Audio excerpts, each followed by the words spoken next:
হয়, ভূপেন কুমাৰ বৰা ডাঙৰীয়াৰ আজি বিহপুৰীয়াত আগমন বুলি আপোনালোকৰ মিডিয়াৰ জৰিয়তে গম পায়।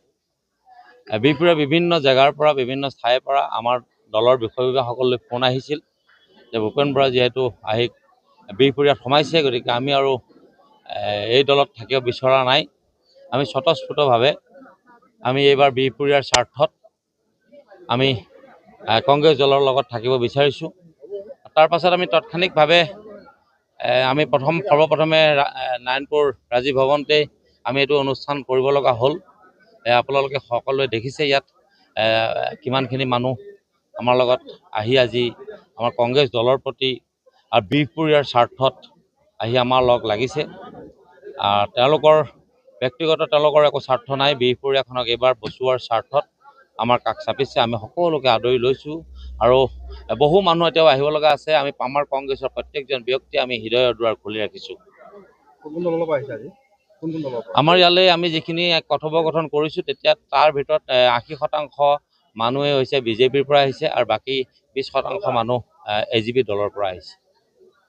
ভূপেন বৰাই এটা কথা কৈছে যে ভূপেন বৰা প্ৰতিমূৰ্তি জ্বলে আপুনি গৌৰৱ গগৈৰ ওচৰত অগ্নি পৰীক্ষা দিবলগীয়া হ'ব। সেইটো কথা মই বাৰে বাৰে কৈ আছোঁ যে প্ৰতিমূৰ্তি মই জ্বলোৱা নাই। প্ৰতিমূৰ্তি লখিমপুৰ জিলা কংগ্ৰেছ, নাৰায়ণপুৰ বিহপুৰীয়া ব্লক কংগ্ৰেছ আৰু 21টা মণ্ডল কংগ্ৰেছৰ এটা সিদ্ধান্তৰ মৰ্মে মনৰ ক্ষোভটো কেনেধৰণে প্ৰকাশ কৰিম।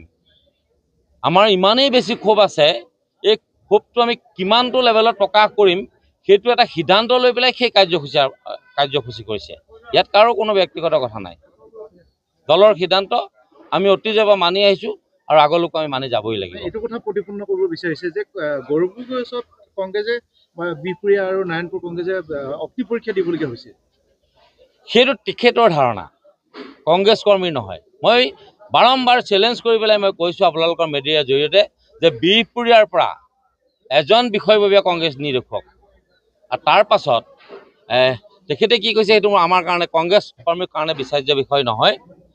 আমি নিজেই কৈছোঁ আৰু তেখেতৰ বক্তব্যত আমি কৈছোঁ বহু মানুহ নাৰায়ণপুৰ লখিমপুৰৰ পৰা আহি সদল বলে বাজপেয়ী ভৱনত যোগদান কৰিব বুলি কৈছিল।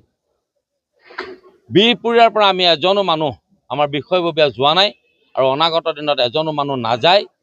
এই কথাটো আপোনালোকক আমি স্পষ্ট কৰি দিছোঁ আৰু বিহপুৰীয়াৰ স্বাৰ্থত নাযায় এইটো আপোনালোকক স্পষ্ট কৰি দিছোঁ।